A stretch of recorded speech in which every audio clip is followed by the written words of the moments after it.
Assalamualaikum warahmatullahi wabarakatuh. Puji syukur kita panjatkan kehadirat Allah Subhanahu wa Ta'ala, karena berkat rahmatnya lah kita masih diberikan kesehatan, kekuatan, sehingga kita masih bisa belajar bersama-sama secara daring. Nah, untuk hari ini topik pembahasan yang akan kita pelajari adalah toleransi dan simpati dalam kehidupan sehari-hari. Kita akan mulai dari toleransi terlebih dahulu. Toleransi artinya tidak menyimpang, sikap tidak menyimpang dari aturan, dan dibagi dua, yaitu toleransi sesama agama, berarti berlaku untuk orang-orang yang agamanya sama, yaitu toleransi yang diperbolehkan baik dalam segi ibadah dan muamalah. Muamalah maksudnya adalah hubungan bermasyarakat. Kalau untuk segi ibadah contohnya gini nih, misalkan ada orang yang subuhnya baca doa kunut, ada yang gak baca doa kunut. Nah, itu dua hal yang bukan merupakan suatu masalah ya. Jadi gak boleh saling menjelek-jelekan. Misalnya, aduh gak mau sholat di musola Anur, kalau di musola Anur gak pakai doa kunut, itu kan salah. Maunya di musola Muhajirin aja deh pakai kunut. Nah, itu gak boleh ngomong seperti itu ya. Terserah mau di Anur atau Muhajirin, itu sama saja mau pakai kunut atau tidak, itu terserah kalian. Tidak boleh saling menjelek-jelekan untuk golongan yang memakai kunut atau tidak memakai kunut. Nomor 2, toleransi untuk antar agama, berarti agama Islam, Kristen, Hindu, Buddha, Katolik, Konghucu ya. Nah, untuk yang beda-beda agama ini cuma dibolehkan dalam urusan muamalah aja, urusan sosial masyarakat aja. Urusan agama, urusan ibadah, maksud misifah, urusan ibadah nggak boleh. Misalnya gini nih, kalian mau sholat Jumat, tapi ada teman kalian yang beda agamanya dengan kalian mengajak main. Nah, itu teman-teman dekat kalian banget, sahabat kalian banget. Kalian gak enak sama dia. Aduh, kalau aku gak nurut sama dia, aku takut menyakiti hati dia. Aku gak enak deh. Yaudah deh, supaya toleransi, aku ikut main dulu aja deh. Hari ini gak sholat Jumat, kan cuma sekali ini gak sholat Jumatnya hari ini doang. Besok-besok juga masih bisa sholat lagi. Nah, itu gak boleh tuh yang kayak gitu. Untuk urusan ibadah nggak boleh. Kita tetap harus beribadah terlebih dahulu, baru melakukan aktivitas yang lain. Kita jelaskan saja sama teman kita, maaf, aku harus sholat Jumat dulu, nanti ya mainnya setelah sholat Jumat. Seperti itu contohnya. Dan toleransi nggak boleh nih, tidak diperbolehkan jika melanggar agama. Jadi kalau ada saudara kita yang melakukan kejahatan, kita harus tetap mengingatkannya dengan cara memberikan nasihat.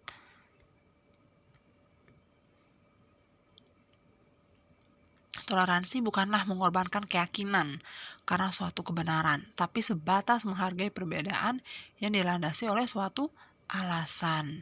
Sebagaimana firman Allah dalam surat Al-Baqarah ayat 256. A'udzubillahi minasyaitonirrajim. Bismillahirrahmanirrahim. La ikraha fiddin. Qad tabayyana ar-rusydu minal ghayy. Faman yakfur bit-taghuti wa yu'min billahi faqad istamsaka bil qurwatil wusqa lam fisama laha. Wallahu sami'un alim. Shadaqallahul azim. Artinya, tidak ada paksaan dalam menganut agama Islam. Sesungguhnya telah jelas perbedaan antara jalan yang benar dengan jalan yang sesat. Barang siapa yang ingkar kepada Tagut dan beriman kepada Allah, maka sungguh dia telah berpegang teguh pada tali yang sangat kuat yang tidak akan putus. Allah Maha mendengar dan Maha mengetahui. Quran Surat Al-Baqarah, surat kedua, ayat 256. Ini maksudnya adalah kita tidak usah memaksakan untuk orang lain masuk ke agama Islam. Kita cukup beribadah dengan baik, berhubungan masyarakat dengan baik, sehingga sehingga mereka akan melihat dengan sendirinya bahwa agama kita adalah agama yang paling indah, agama yang paling benar. Udah jelas soalnya mana agama yang benar, mana agama yang tidak benar. Ya, kemudian Allah akan turunkan hidayah kepada mereka dan mereka pun akan masuk agama Islam. Jadi tugas kita hanya sebatas itu saja, tidak usah memaksa orang lain. Nah, pembiasaan sikap toleransi bisa kita lihat nih dalam contoh di bawah ini. Seperti contoh di bawah ini. 1. Menghargai adanya perbedaan. Tidak usah kesal kalau ada agama lain selain agama Islam, ya. Cukup kita hargai saja. Tidak usah kesal kalau ada suku-suku yang banyak di Indonesia. Nah, itu adalah suatu hal yang wajar. Kedua, menjalin persaudaraan dan persahabatan dengan semua agama. Ketiga, menyadari perbedaan adalah hal yang pasti dan merupakan sunatullah. Sudah Allah ciptakan seperti itu, ya, perbedaan. Sehingga kita harus mengedepankan sopan santun, ramah, dan lemah lembut dalam hidup bermasyarakat, serta menjadikan perbedaan sebagai sarana untuk berlomba mencapai kebaikan, bukan sumber perpecahan, ya. Saling menunjukkan kebaikan agama masing-masing. Nah, apa sih dampaknya kalau kita semua mengedepankan toleransi? Dampaknya adalah suasana menjadi aman, harmonis, rukun, tentram. Sehingga ikatan persaudaraan akan kuat dan menimbulkan rasa atau terwujudnya rasa kasih sayang antar umat beragama. Kalau suasananya aman, maka tentunya terwujud berbagai kemudahan hidup. Orang-orang mudah mencari pekerjaan atau orang-orang mudah bekerja, mudah untuk belajar, mudah untuk jalan kemana-mana karena suasananya aman, gak takut buat ke rumah untuk beraktivitas, ya. Gak ada perang di mana-mana, gak ada pertengkaran di mana-mana, semuanya aman. Dan yang kelima, terhindar dari permusuhan antar sesama, gak banyak yang berantem. Lanjut ke simpati. Tadi toleransi, sekarang simpati. Manusia adalah makhluk sosial yang gak bisa hidup sendiri. Makanya kalau tidak bisa hidup sendiri harus saling tolong-menolong antara manusia yang satu dengan yang lainnya. Menurut KBBI, simpati adalah keikutsertaan merasakan perasaan, seperti perasaan senang atau susah terhadap orang lain. Jadi kalau ada orang lain senang, kita pun ikut senang, gak usah iri. Kalau ada orang lain susah, kita pun ikut merasakan kesusahannya, sehingga kita membantu mereka, bukan egois, bukan malah ninggalin mereka begitu saja.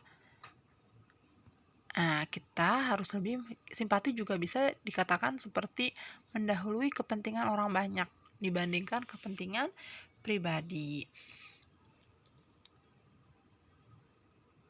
Terus simpati juga dilarang untuk hal-hal yang bersifat batil, ya. Misalnya nyontek ketika ulangan, kompakan nyontek untuk ulangan, kompakan untuk bolos sekolah. Nah, itu nggak boleh. Kemudian, pembiasaan sikap simpati terhadap orang lain dapat kita lihat pada contoh di bawah ini. 1. Mengutamakan kepentingan orang banyak. Misalnya, pada hari Sabtu ada kerja bakti untuk membersihkan lingkungan.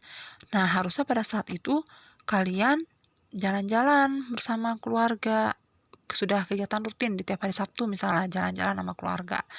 Ya, sebaiknya jalan-jalannya di hari lain saja. Kalian wajib ikut kerja bakti untuk membersihkan lingkungan sebagai wujud simpati di kehidupan masyarakat. Atau kalau nggak tadi gambar, ini sedang melakukan aksi baksos, ya, bantuan sosial. Misalnya kalian menyumbangkan rezeki kalian untuk teman yang terkena musibah. Padahal pada saat itu uang kalian itu harusnya untuk membeli sepatu baru, uang tabungan kalian untuk beli sepatu baru. Tapi karena ada teman yang terkena musibah, tidak uang itu tidak digunakan untuk beli sepatu dulu deh, buat bantu teman dulu. Nah, itu contohnya simpati. 2. Menghargai perbedaan dan keanekaragaman. 3. Suka menolong orang lain. Nih terkait nih nomor 2 sama 3 nih. Misalnya kalau dari gambar nih contohnya terkait. Ada orang yang agamanya beda dengan kita, kemudian dia sakit. Tetap kita punya kewajiban untuk menolong mereka. Jenguk mereka, menghibur mereka, memberikan makanan, memberikan bantuan kepada mereka. Atau berupa makanan ya, menghibur mereka. Gak apa-apa beda agama. Bukan suatu masalah untuk saling menolong. 4. Tidak mudah putus asa. Kalau pada gambar misalnya, ini sama-sama mendorong mobil yang sedang mogok. Dorong mobilnya susah banget. Kemudian kalian putus asa. Udahlah biarin aja lah. Capek nih. Kemudian kalian tidak membantu untuk mendorong mobil tersebut. Nah, itu termasuk tidak simpati atau egois ya, malah ngebiarin pengemudinya untuk berusaha sendiri. Nah, bukan simpati itu. 5. Tidak egois. Tidak egois kalau digambar nih. Makan sendirian, yang sampingnya nggak punya makanan, kemudian tidak dikasih. Itu egois banget ya, makan sendiri, pelit. Harus saling sharing ya, saling berbagi. Sekian untuk topik hari ini. Simpati dan toleransi, keduanya harus kita tanamkan atau kita latih sejak dini supaya tidak menjadi orang yang egois atau bahkan malah sampai menjadi orang yang sombong ya. Semoga kita tidak menjadi orang-orang yang seperti itu. Terima kasih untuk perhatian kalian. Semoga ilmunya bermanfaat. Wassalamualaikum warahmatullahi wabarakatuh.